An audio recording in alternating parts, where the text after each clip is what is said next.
Shalom, selamat hari Natal untuk adik-adik sekolah minggu semua yang berada di rumah. Ingat, kita akan berjumpa di awal tahun. Kita akan membuka sekolah minggu secara offline di gereja karena vaksin sudah berjalan. Umur 6 sampai 11 tahun sudah boleh divaksin di sekolah kita masing-masing. Untuk itu kita tetap semangat memuji Tuhan. Amang yakin virus corona tidak akan mengganggu keimanan kita. Sebelum kita mendengar firman Tuhan di Natal yang indah ini, selamat Natal untuk kita semua, dan kita bersatu di dalam doa. Terima kasih Tuhan, biarlah Tuhan yang menerangi pikiran dan hati kami, agar kami memaknai Natal ini dengan perubahan sikap, perubahan hidup kami dari manusia lama menjadi manusia baru. Biarlah Tuhan juga yang berfirman untuk kami, dan kami dapat melakukan apa yang berkenan di hadapan Tuhan. Demi Kristus yang hidup kami berdoa, amin.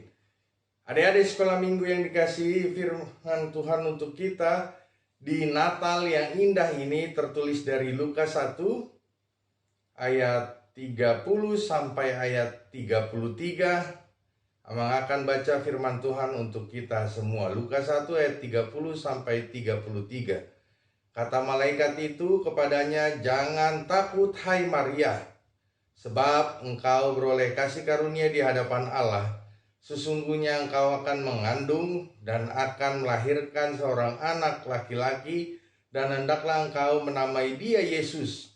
Ia akan menjadi besar dan akan disebut anak Allah yang maha tinggi, dan Tuhan Allah akan mengaruniakan kepadanya tahta Daud bapa leluhurnya, dan ia akan menjadi raja atas kaum keturunan Yakub sampai selama-lamanya, dan kerajaannya tidak berkesudahan." Demikian firman Tuhan. Adik-adik sekolah minggu, firman Tuhan di Natal yang indah ini mengucapkan satu kata, jangan pernah takut. Karena Tuhan Yesus lahir untuk memenangkan kehidupan kita semua, terkhusus adik-adik sekolah minggu.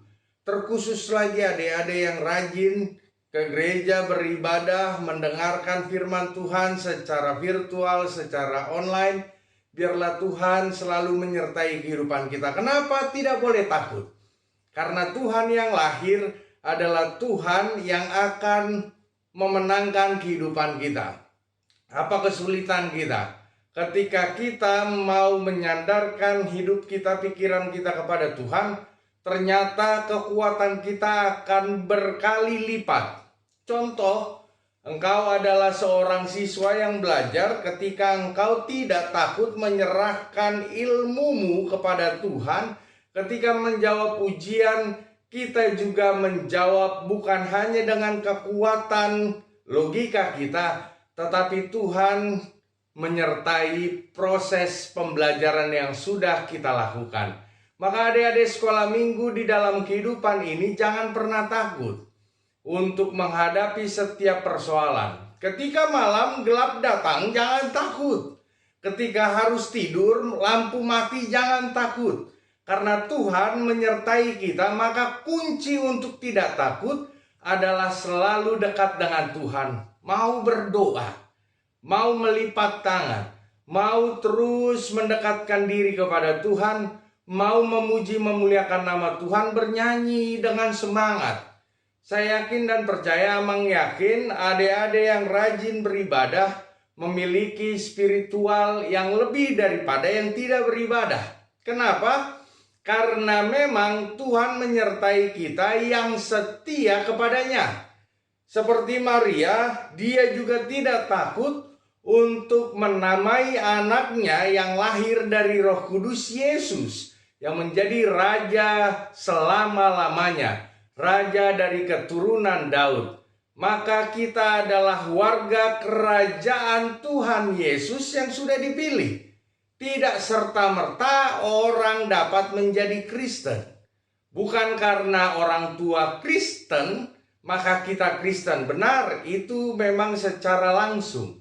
Tetapi sudah ada pemilihan Tuhan.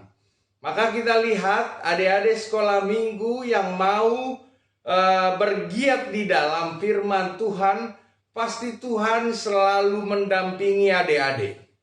pasti Tuhan juga selalu menjawab setiap persoalan. Persoalan ketika sulit ekonomi dari papa mama.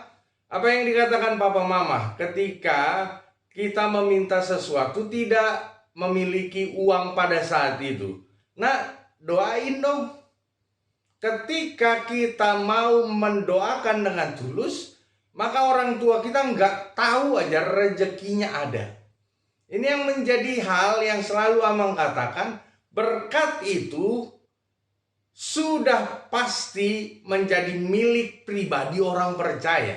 Bukan hanya orang tua yang bekerja mencari berkat, tetapi kita yang tidak bekerja, adik-adik yang belum bekerja sekalipun, melalui orang tua berkatnya disalurkan. Maka jangan pernah ragu untuk meminta kepada Tuhan kita. Tuhan kita sungguh baik. Yesus yang lahir di kandang domba adalah Yesus yang mau memperbaharui keimanan kita, memperbaharui sifat tingkah laku kita. Maka adik-adik sekolah minggu selalulah bergiat di dalam kehendak Tuhan.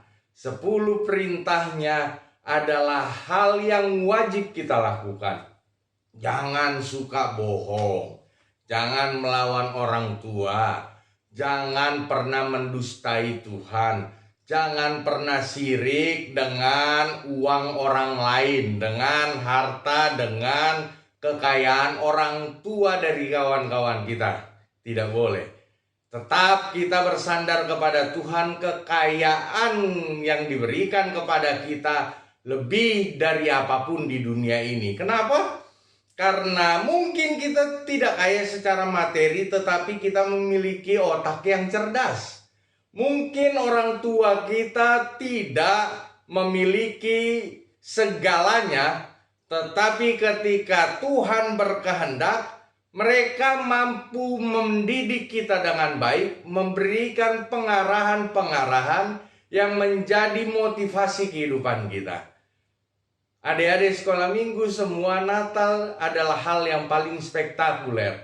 Bukan karena baju baru kita, bukan karena sepatu baru kita, bukan karena gadget baru kita, tetapi karena Tuhan ingin menebus dosa kita. Itu yang harus kita imani. Maka adik-adik sekolah minggu harus lebih giat lagi di dalam melakukan firman Tuhan. Hal-hal sederhana aja. Membantu orang tua tetap memberikan senyuman termanis kita. Ketika mereka lelah, kenapa Pak? Ada masalah ya? Kenapa mah? Jangan capek dong, jangan mengeluh dong. Ayo kita berdoa sama Tuhan. Itu hal yang mencelikkan banyak mata orang tua. Ketika anaknya mampu menjadi panduan karena dia selalu mengikuti panduan kehendak Tuhan melalui firman-Nya, maka kekuatan orang tua akan berkali-kali lipat. Anak saya sudah menjadi anak yang takut Tuhan. Anak saya sudah terlihat dia rajin beribadah. Ayo adik-adik sekolah minggu. Nanti di awal tahun kita akan buka, karena vaksin sudah diberikan kepada usia 6-11 tahun. Maka jangan pernah ragu seperti malaikat yang menjumpai Maria, menyatakan jangan takut, jangan ragu. Dan saya, Amang Pendeta, yakin kita juga keturunan Daud yang akan menjadi raja pada waktunya. Apapun yang ingin kita gapai. Ketika engkau ingin bercita-cita menjadi dokter, imanilah mungkin suatu saat engkau memiliki rumah sakit. Ketika engkau memiliki cita-cita menjadi guru, imanilah mungkin engkau menjadi kepala sekolah atau kepala dinas pendidikan, iya kan? Kalau engkau bercita-cita menjadi pendeta, ya nggak apa-apa. Mungkin di dalam nama Tuhan Yesus kita mau melakukan kehendak-Nya dan kita terus berdoa, semoga kita juga bisa menjadi Ephorus. Nggak ada yang mustahil bagi Tuhan. Adik-adik sekolah minggu tetap giat belajar, tetap giat di dalam kehendak Tuhan, tetap menjadi senyuman terindah sebagai kado Natal kepada orang tua, kepada sanak saudara kita. Jangan memiliki pikiran-pikiran iri, pikiran-pikiran berbohong, pikiran-pikiran pencemburu, karena Tuhan tidak berkenan. Amang imani, jangan juga cengeng di dalam setiap menghadapi persoalan hidup. Jangan sebentar-sebentar nangis, karena Tuhan menginginkan kita lebih luar biasa lagi. Setiap hari kita melakukan apa yang berkenan, dan setiap hari kita semakin meninggalkan dosa, meninggalkan tabiat jelek kita. Tuhan Yesus memberkati. Selamat Natal. Shalom. Kita bersatu di dalam doa. Terima kasih Tuhan atas tuntunan Tuhan di dalam firman-Mu. Kami berada di rumah kami masing-masing mempelajari bagian dari firman-Mu. Kami tidak perlu takut, kami tidak perlu gentar di dalam menghadapi kehidupan ini, karena Tuhan Yesus menyertai kami. Tuhan Yesus memimpin kami langsung, baik di depan, baik di belakang, ataupun Tuhan merangkul kami, menopang kami, menggandeng tangan kami, agar kami semakin yakin hidup ini untuk menjadi berkat. Demi Kristus yang hidup kami berdoa. Amin.